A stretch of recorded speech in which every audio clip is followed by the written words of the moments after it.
I never imagined that one sentence from my own child could shatter everything I believed about family.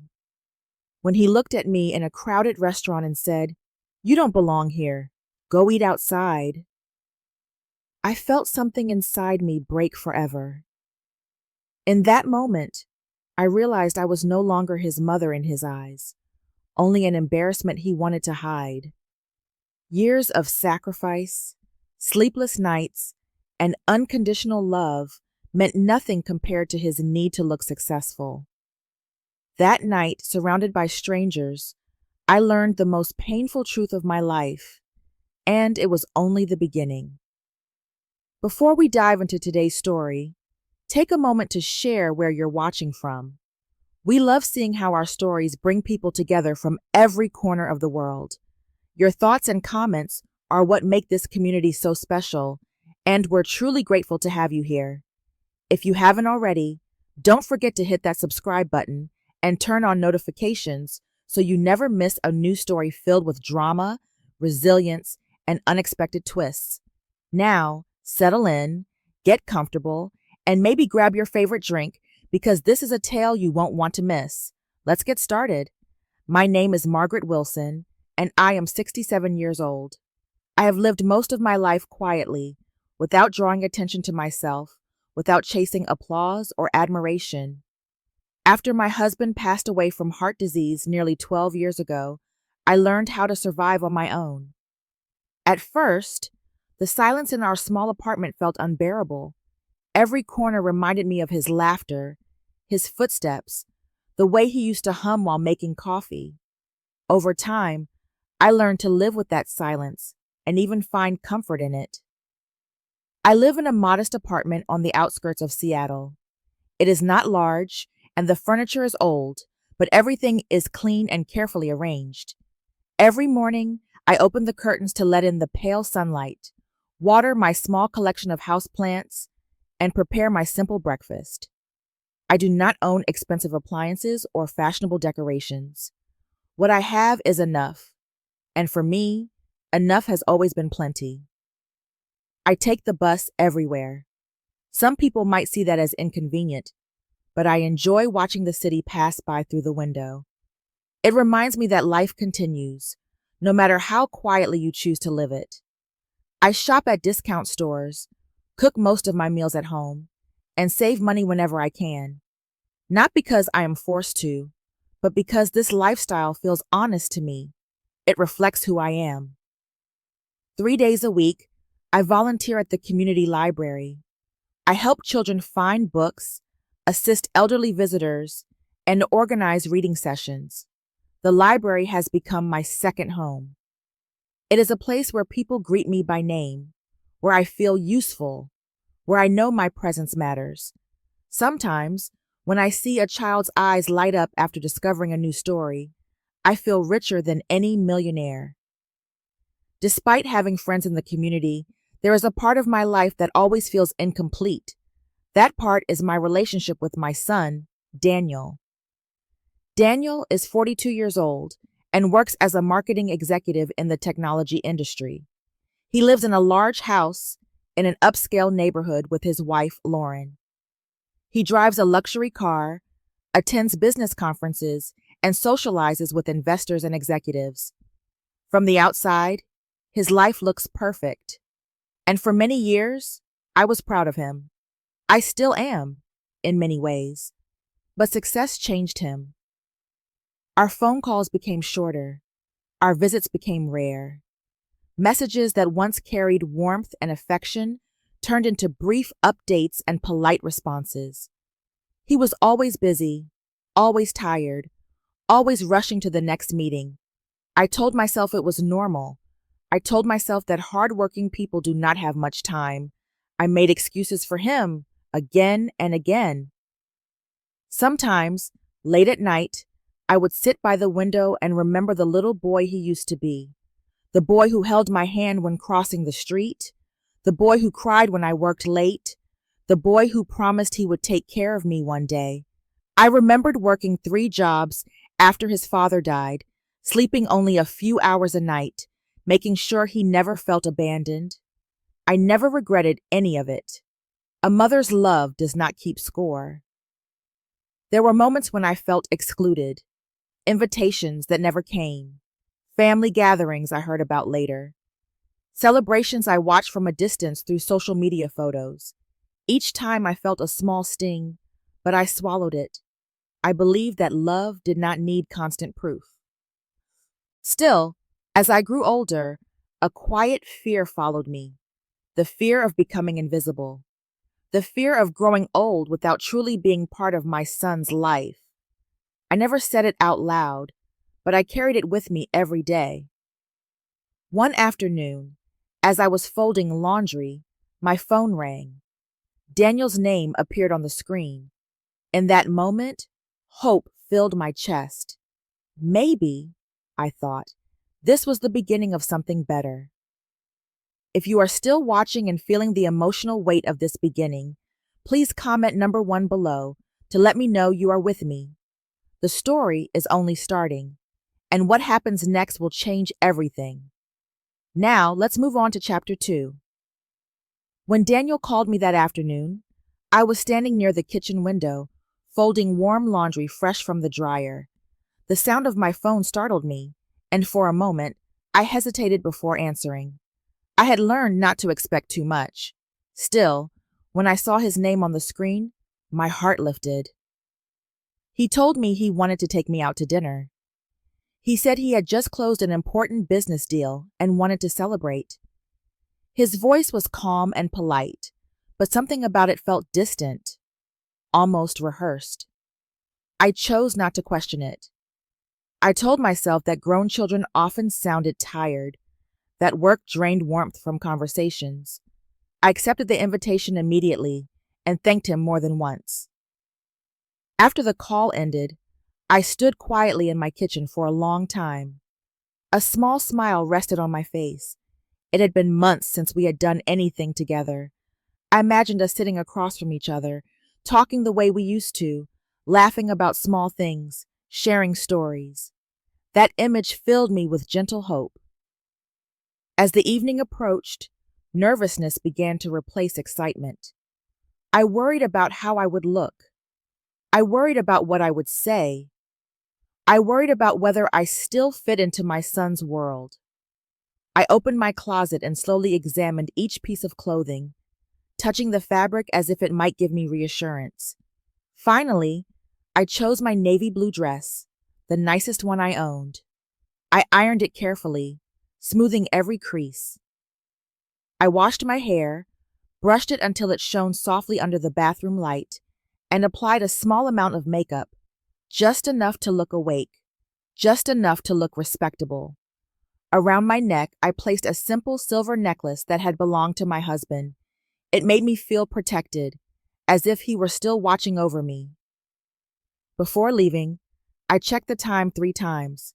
I placed my wallet, bus pass, and phone neatly in my purse. Then I paused at the door, took a deep breath, and whispered a quiet prayer that the night would go well. The bus ride to the waterfront was longer than usual. Traffic moved slowly, and rain streaked softly against the windows. I watched reflections of city lights blur together, thinking about how different Daniel's life was from mine. Around me, people in tailored coats and polished shoes scrolled through expensive phones. I wondered if I looked out of place among them. When I finally stepped off the bus, the restaurant stood before me like something from another world. Harbor Crown Steakhouse glowed against the dark sky. Large glass windows revealed crystal chandeliers and elegantly dressed guests. For a moment, I considered turning back, but I reminded myself that I was his mother. I had every right to be there. Inside, the air smelled of grilled meat and fine wine. Soft music floated through the room. A hostess glanced at me, hesitation flickering in her eyes before she asked for my name. When I said Daniel Wilson, she nodded and led me forward. As we approached the table, my steps slowed. There were only 2 chairs.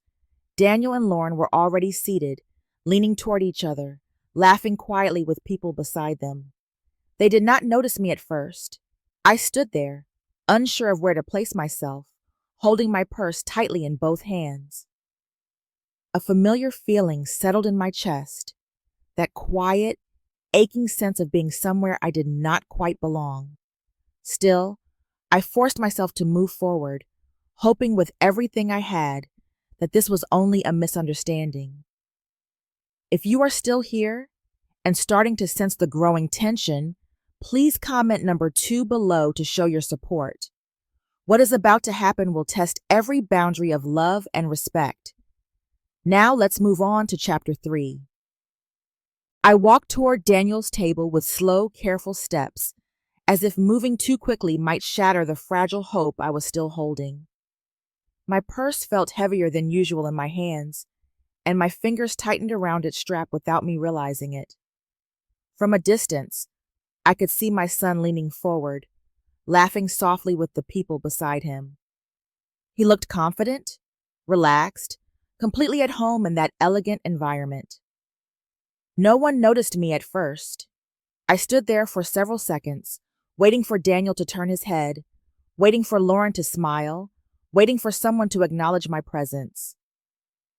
It did not happen. Conversations continued, glasses clinked. Laughter floated across the table as if I were invisible. Finally, Daniel glanced up. His eyes met mine for a brief moment. There was no warmth in them, no surprise, no relief, only a flicker of discomfort. He did not stand. He did not move his chair. He did not introduce me. Instead, he simply looked away again, as if hoping I would disappear on my own. I forced myself to smile. I took another step closer and cleared my throat softly. That was when he turned back to me, his expression tight. In a low voice, meant to sound casual, he said that this place was not really meant for me. He explained that the dinner was for investors and business partners. He suggested that I might feel more comfortable somewhere else. For a moment, I truly believed I had misunderstood. I searched his face for a sign that he was joking, for any hint of embarrassment or regret. There was none. His tone was calm, controlled, and painfully deliberate. Lauren looked at me then. Her eyes moved slowly from my shoes to my dress and back to my face. Her lips curved into a thin smile that carried no kindness. She added that it would probably be better if I found another place to eat, somewhere simpler. Her words landed like a slap. Around us, conversations began to quiet. A few people glanced in our direction. Someone nearby paused mid-sip, sensing the tension.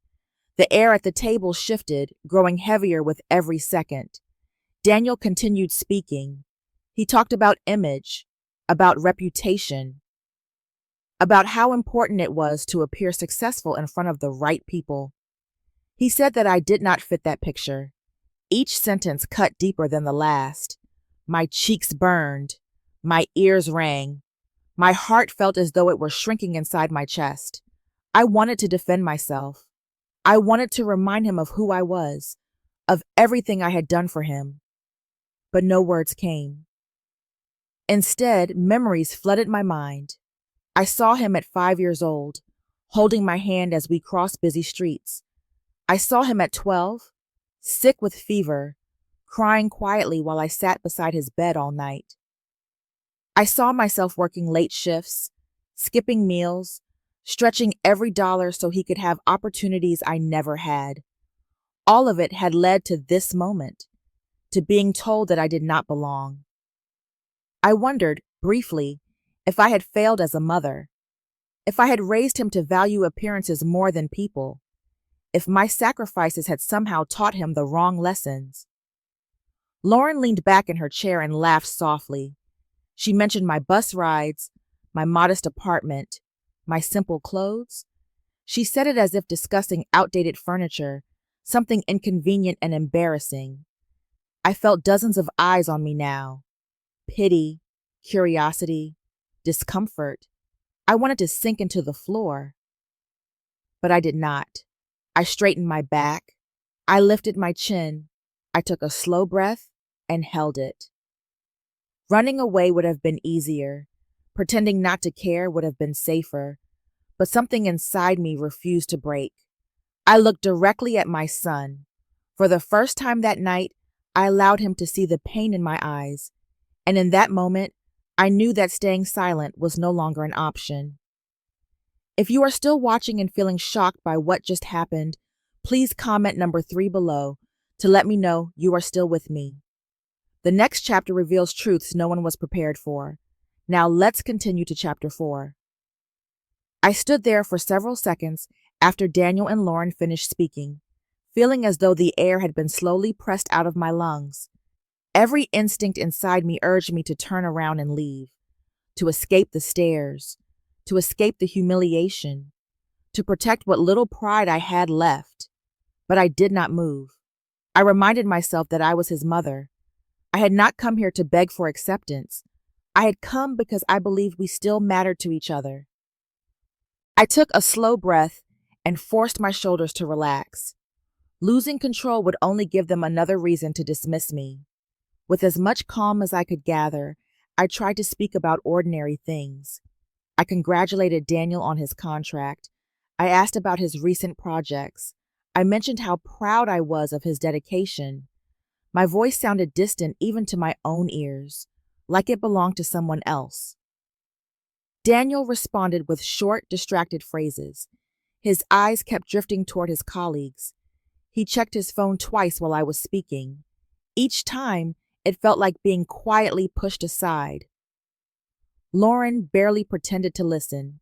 She sipped her drink slowly, scrolling through her messages, occasionally smirking as if my presence were an inconvenience she had to tolerate for a few minutes. I glanced at the empty space beside the table. There was still no chair for me. I waited, hoping someone would notice, hoping Daniel would finally stand up and make room. He did not. A waiter passed nearby, hesitated, and then continued walking, clearly uncertain of what to do. I remained standing. My legs began to ache, but I said nothing. Around us, people whispered softly. A few looked uncomfortable. Others watched with thinly veiled curiosity. I had never felt so exposed in my life. For a moment, I thought about my husband. I remembered something he once told me after I had been treated unfairly at work many years ago. He had looked at me seriously and said that dignity was something no one could take unless I handed it over myself. At the time, I had smiled and forgotten the words. Now they returned to me with surprising clarity. I realized that by standing there silently, allowing myself to be ignored, I was slowly giving mine away. Something inside me shifted. It was not anger. It was not revenge. It was clarity. I straightened my back. I lifted my chin. I stopped shrinking. When I spoke again, my voice was steadier. I asked politely if someone could bring me a chair. My tone was firm without being rude. There was no apology in it. Daniel frowned slightly, clearly uncomfortable. Lauren rolled her eyes. But before either of them could respond, a man in a dark suit approached our table. He was the floor manager. His name badge read Thomas Reed. He looked at me closely. Recognition passed through his expression. His posture changed. He greeted me with respectful warmth, asking if everything was all right. Daniel froze. I noticed it immediately. He stared at the manager, confusion spreading across his face. Answered calmly, saying that there seemed to be a small misunderstanding about seating. Nothing more, nothing dramatic. Thomas nodded and leaned closer to listen as I quietly explained. I asked if it would be possible to speak with someone in charge. Daniel suddenly leaned forward, his voice tense, telling me that there was no need to involve management. He said it loudly enough for others to hear, as if hoping embarrassment would silence me. It did not. Lauren's smile disappeared. Thomas, however, remained professional. He assured me that he would take care of it and excused himself. As he walked away, a strange stillness settled over the table. My son avoided my eyes. His colleagues exchanged uncertain glances, and for the first time that evening, I felt something shift in my favor. Whatever was about to happen next, I knew I was no longer going to face it quietly. If you are still here and wondering how this situation could possibly get more intense, please comment number 4 below to stay connected. What comes next will turn everything upside down. Now, let's move on to chapter 5. After Thomas walked away, silence settled over our table like a heavy blanket. The conversations around us slowly resumed, but something had shifted. People were paying closer attention now. I could feel their curiosity pressing in from every direction. Daniel kept adjusting his posture, glancing repeatedly toward the entrance. Lauren's fingers tightened around her glass, her polished smile beginning to crack. I remained still. On the surface, I appeared calm, but inside, my heart was racing. I knew what was coming. I had known the moment Thomas recognized me. There was no turning back now. The truth, carefully hidden for years, was about to step into the open. The front doors opened quietly. A tall man in a tailored gray suit entered the restaurant, accompanied by 2 assistants. His presence immediately changed the atmosphere. Conversations softened. Staff straightened their backs. Several managers moved quickly into position. It was Edward Collins, the chairman of the restaurant group. He paused near the entrance, scanning the room. Then his gaze landed on me. His expression brightened. Without hesitation, he walked past several waiting guests and approached our table. He did not look at Daniel. He did not acknowledge Lauren. His attention was fixed entirely on me. He greeted me warmly, using my name with familiar respect. His tone carried neither surprise nor doubt, only recognition. Around us, heads turned. Thomas stood beside him, posture formal. Daniel stared as if he were witnessing something impossible. Lauren's face drained of color. I returned Edward's greeting quietly, keeping my voice steady. I did not smile. I did not dramatize the moment. I simply acknowledged him the way I always had. Edward asked if everything was all right. For a brief second, I considered saying yes, ending it there, preserving what little dignity my son had left. But I thought about the empty chair, about the words that told me I did not belong, about the years of quiet dismissal. So I told the truth. I said that there had been a misunderstanding and that I had been made to feel unwelcome. Edward's expression changed immediately. The warmth faded. His jaw tightened. He turned slowly toward Daniel. The look in his eyes was no longer polite. He asked, calmly but firmly, what had happened. Daniel opened his mouth, then closed it. He tried again, offering vague explanations about business dinners and misunderstandings. His words sounded hollow even to himself. Lauren nodded too quickly, supporting him with nervous gestures. Edward listened in silence. Then he looked back at me. I confirmed what had been said, not dramatically, not emotionally, just honestly. Edward took a breath. He straightened his jacket. And then, in a voice loud enough for nearby tables to hear, he acknowledged my position within the company. He explained that I was one of the largest shareholders and a founding investor in several branches of the group, that my opinion carried weight, that my presence was not accidental. The effect was immediate. The table froze. Daniel's face turned pale. Lauren's hands began to tremble. The people around us leaned closer, pretending not to listen. My son looked at me as if seeing me for the first time. I saw confusion, shock, and something close to fear. I did not feel victorious. I felt tired. Edward asked if I wished to say anything more. I remained silent for a moment. I looked at Daniel, at the boy I had raised, at the man he had become. And I realized that the hardest part was not revealing who I was. It was accepting who he had chosen to be. When I finally lifted my eyes again, I knew that the next words I spoke would change everything between us forever. After Edward finished speaking, no one at our table touched their food. Plates sat untouched, glasses remained full, and the soft music of the restaurant felt strangely distant. It was as if our small corner of the room had been sealed off from the rest of the world.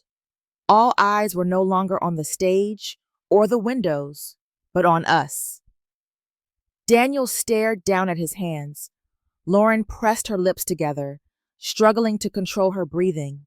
Around us, some of Daniel's colleagues whispered quietly, while others avoided looking in our direction altogether.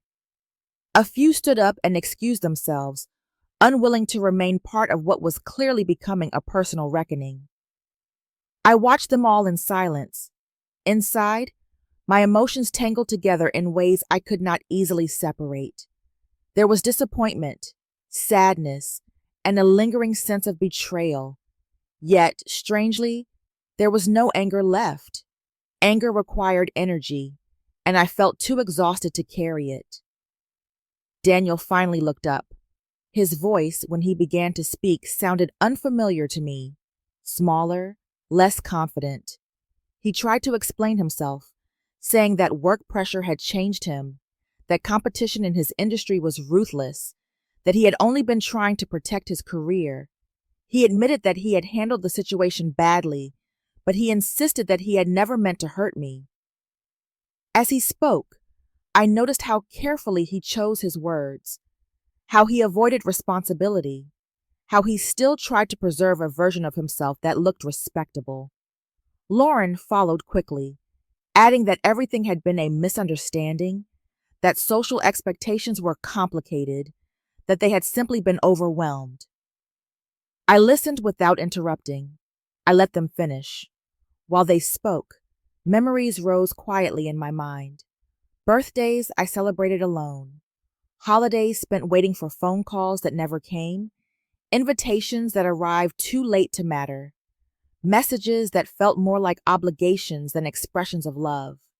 Each moment, insignificant on its own, formed a pattern that could no longer be ignored. This was not about one dinner. It never had been. I folded my hands in my lap and took a slow breath before speaking. When I did, my voice was low and steady. I told them about the loneliness that settles in when you realize your own child no longer has time for you, about the way rejection feels sharper when it comes from someone you once carried in your arms, about the quiet shame of wondering whether you had become an inconvenience simply by growing old. I did not raise my voice. I did not accuse. I only told the truth. I reminded Daniel of the years after his father died, of working long hours, of missed meals and sleepless nights. I reminded him that I had never expected repayment, that love was never a transaction, that all I had ever wanted was respect and honesty. When I finished, the table was silent again. Daniel's eyes were wet. Lauren stared at the tablecloth. Edward remained respectfully distant. I paused, allowing myself to feel the weight of the moment. Then I asked myself the question I had been avoiding all evening. Was protecting my son more important than protecting my dignity? For years, I had chosen him over myself. I had excused behavior that should never have been excused. I had accepted silence where there should have been care. I realized that continuing to do so would only teach him that consequences did not exist. So I made my choice. I told them that I would be changing my will, that my support, financial and otherwise, would no longer be unconditional, that trust, once broken, had to be rebuilt through action. Daniel's face drained of color. Lauren covered her mouth. I did not take pleasure in their fear, but for the first time in a long time, I felt aligned with my own values. Whatever came next, I knew I had finally chosen myself. If you are still watching and feeling the weight of this decision, please comment number 6 below to show your support. The consequences are about to unfold in ways no one expected. Now, let's move on to Chapter 7. After I made my decision, the restaurant no longer felt like a place of celebration. The soft music, the warm lighting, and the elegant decor could not hide the tension that had settled over our table. Conversations around us resumed cautiously, but they sounded distant and artificial, as if everyone were pretending that nothing extraordinary had happened. Daniel remained seated, staring at the tablecloth. Lauren barely touched her drink. No one laughed anymore. Some guests paid their bills early and left, avoiding eye contact as they passed our table. Others whispered behind raised hands, clearly aware that they had just witnessed something that would not stay private for long. I could feel the shift in atmosphere, as if an invisible wall had been placed between us and the rest of the room. When we finally stood to leave, Daniel walked several steps behind me. His usual confident posture had collapsed into something small and uncertain. For the first time in years, he looked like a lost child rather than a successful executive. By the next morning, the story had already begun to spread. Someone had recorded part of the confrontation on their phone. Short clips appeared online, edited and reposted with dramatic captions. Strangers debated our lives in comment sections. Some defended me. Others criticized me. Many simply treated it as entertainment. Daniel's name became associated with words he had never imagined attached to it: disrespectful, arrogant, ungrateful. His company could not ignore the attention. Within days, he was summoned to a series of meetings. Human resources requested explanations. Executives reviewed his behavior. Lawyers discussed potential risks to the company's reputation. Soon after, he was informed that he would be placed on temporary suspension, pending further investigation. His access to internal systems was restricted. Projects he had spent years building were reassigned. Conference invitations were quietly withdrawn. Colleagues who once sought his advice now avoided him in hallways. The fall was swift. At home, the pressure became unbearable. Daniel stopped sleeping through the night. He paced the living room in silence, staring at his phone without answering messages. He skipped meals. He canceled social plans. His confidence, once unshakable, dissolved into constant self-doubt. Lauren reacted differently. She grew restless and irritable. She worried about their image, their finances, their future. Arguments became frequent. Small disagreements turned into emotional explosions. The comfort they once found in each other slowly disappeared. Their marriage began to fracture under the weight of consequences. I watched all of this from a distance. News reached me through acquaintances, through quiet conversations at the library, through subtle hints in emails. I never asked directly. I did not want to invade Daniel's privacy, even after everything. But I knew. Every mother knows. At night, I sometimes lay awake, wondering if I had been too harsh. I replayed the evening in my mind, questioning every word I had spoken. I remembered Daniel as a toddler, falling asleep on my shoulder. I remembered his first day of school, his nervous smile, his small hand gripping mine. Part of me wanted to protect him, to intervene, to fix everything. But another part understood that rescuing him now would only delay his growth. Pain, when guided by truth, can be a teacher. So I stayed silent. I trusted the process. One evening, several weeks later, I received an email notification. It was from Daniel. I did not open it immediately. Later, when I finally did, I saw that it was still in draft form, an apology he had written but had not yet found the courage to send. And for the first time since that night, I felt a quiet sense of hope. Daniel's email arrived late on a quiet Tuesday evening, just as I was finishing a book at my kitchen table. I noticed the notification, but did not open it right away. For several minutes, I simply stared at my phone, feeling the familiar conflict rise inside my chest. Part of me wanted to read his words immediately. Another part feared what they might contain. When I finally opened the message, I read it slowly. There were no excuses, no mention of stress, reputation, or pressure. He admitted that he had treated me with arrogance and neglect. He acknowledged the pain he had caused and accepted full responsibility for it. He wrote that he did not deserve forgiveness, but that he hoped someday he might earn it. He did not ask for money. He did not ask for protection. He asked only for the chance to become a better person. I read the email 3 times. Then I closed my laptop and sat in silence. For days, I did not reply. I carried his words with me everywhere. I thought about them while shelving books at the library, while waiting at bus stops, while washing dishes at night. I replayed my decision at the restaurant and questioned it once again. Love urged me to soften. Reason urged me to remain firm. I spoke with my lawyer, Helen Parker, about my plans. We reviewed the legal framework of the conditional will and discussed how boundaries could protect both Daniel and me. I wanted accountability, not punishment. Growth, not humiliation. After nearly a week, I wrote back. My response was brief and clear. I told Daniel that I was willing to meet him, but only under simple circumstances. No luxury, no performance, no audience. We agreed on a small coffee shop near my apartment.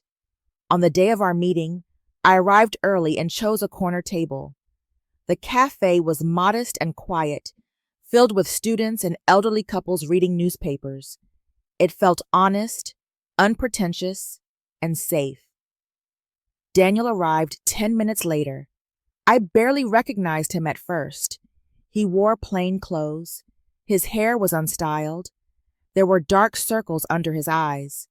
He looked thinner, more fragile, stripped of the polished confidence he once carried. He greeted me softly and sat down across from me. Neither of us spoke immediately. The silence was uncomfortable, but necessary. When I finally began, I explained my conditions carefully. I told him that trust could not be rebuilt through words alone. It required discipline, humility, and time. I outlined the expectations: community service, financial responsibility, professional humility, therapy, and consistent communication. He listened without interruption. He did not argue. He did not negotiate. He accepted every condition. That, more than anything, told me he was serious. In the weeks that followed, he began to change his life step by step. He volunteered at a local shelter. He took a position at one of the smaller restaurant branches. He created a strict budget and learned how to live within it. He attended counseling sessions and kept a journal to reflect on his behavior. Every month, he sent me progress reports, not to impress me, to hold himself accountable. I observed quietly. I did not praise him too quickly. I did not interfere. I watched. There were setbacks, days when he felt overwhelmed, moments when doubt returned, but he did not quit. He kept showing up. Slowly, almost imperceptibly, something shifted. I began to see sincerity in his efforts. I began to feel cautious hope. I knew that 6 months could not erase years of mistakes, but I also knew that genuine change rarely arrived in dramatic moments. It arrived in persistence. And for the first time since that night at the restaurant, I believed that healing might truly be possible. If you are still here and hoping for redemption and healing, please comment number 8 below to let me know you are with me. The final chapter will reveal whether this family can truly be rebuilt. Now, let's move on to the ending. 8 months had passed since the night that changed everything. In that time, life had slowly rearranged itself into something quieter, simpler, and more honest. The dramatic tension that once surrounded our family had faded, replaced by steady routines and careful rebuilding. Nothing about the process had been quick. Nothing about it had been easy. Daniel's life no longer revolved around status or appearances.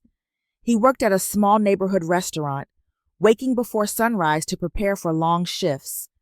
He learned how to carry heavy trays without complaint, how to apologize sincerely when customers were unhappy, and how to remain patient even when he was exhausted. There were days when he returned home with sore feet and aching shoulders, yet he never once spoke with bitterness. He had begun to understand the dignity of honest labor. He lived in a modest apartment with the basic furniture and few distractions. His wardrobe consisted of practical clothes. His meals were simple. His budget was carefully planned. Every expense was considered. Watching him adapt to this lifestyle reminded me of my own younger years, when survival depended on discipline rather than comfort. From a distance, I observed quietly. I never interfered. I never rushed to praise him. I wanted his growth to come from within, not from my approval. Slowly, I noticed changes that no report could capture. He spoke more thoughtfully. He listened more carefully. He no longer dominated conversations. When he visited me, he helped cook dinner, washed dishes without being asked, and stayed afterward just to talk. We began taking evening walks around my neighborhood, sharing stories about our days. Sometimes we laughed, sometimes we sat in silence. Both felt equally meaningful. For the first time in years, I felt truly seen by my son. Every month, I reviewed the materials he submitted. Letters from his supervisor described him as reliable and respectful. Volunteers at the shelter praised his commitment. His therapist noted consistent self-reflection and emotional maturity. These were not exaggerated compliments. They were measured observations, written without any intention to impress me. I compared them to my memories of the man he used to be. The difference was undeniable. This change was not performance. It was transformation. One afternoon, I sat at my desk with those documents spread before me. I reread them carefully, considering every detail. I thought about the pain that had led us here. I thought about the risk of trusting again, and I thought about the responsibility that came with forgiveness. Love without boundaries had failed us. Boundaries without love would fail us too. I decided that balance was the only path forward. I contacted my lawyer and adjusted my will. Daniel would receive a portion of the inheritance, tied to continued ethical conduct, personal growth, and community involvement. The remainder would remain dedicated to social programs and charitable work. This structure protected both of us. It offered opportunity without entitlement. When I invited Daniel to meet me at my apartment, he arrived early, nervous and quiet. He sat across from me at the kitchen table, hands folded, eyes searching my face for signs he could not yet read. I took a deep breath. I was ready to tell him that I saw him, that I believed in him again, and that our future, though different from what I once imagined, was finally rooted in something real. Daniel sat across from me at my small kitchen table, his hands folded neatly in front of him. The afternoon sunlight filtered softly through the window, warming the room and casting gentle shadows along the walls. I poured tea into 2 simple cups, the familiar routine grounding me in a moment that felt both ordinary and deeply significant. For a while, neither of us spoke. The silence was not uncomfortable. It was thoughtful, filled with everything we had been through together. I finally told him about the changes I had made to my will. I explained that my decision was not about reward or punishment. It was about responsibility, integrity, and the kind of life I wanted him to build for himself. I spoke about character before money, about kindness before success, and about values that could not be measured in numbers. Daniel listened without interrupting. His eyes remained fixed on mine, steady and sincere. When I finished, he took a slow breath and admitted how ashamed he had been of his past behavior. He spoke about that night at the restaurant and how it had forced him to see himself clearly for the first time. He acknowledged that he had once valued appearances more than people and approval more than love. He did not defend himself. He did not ask for anything. He simply accepted responsibility. I told him that forgiveness was not the same as forgetting. The past would always be part of our story, but it did not have to define our future. Trust, I explained, was something rebuilt through consistency and humility. It grew slowly, strengthened by actions repeated day after day. I reminded him that boundaries were not barriers. They were bridges that allowed relationships to survive without resentment. As I spoke, I felt a quiet peace settle inside me. For years, I had measured my success as a mother by how much I sacrificed. I had believed that endurance alone was love, but I had learned that love also required courage. The courage to say no, the courage to demand respect, the courage to walk away when necessary. Looking at Daniel now, I saw not a perfect son, but an honest one. That was enough. My thoughts drifted briefly to other women I had met over the years. Mothers sitting alone in parks, elderly neighbors whose phones never rang, people who had given their lives to their families and were later treated as optional. I wish that every child could understand, before it was too late, how fragile a parent's heart truly was.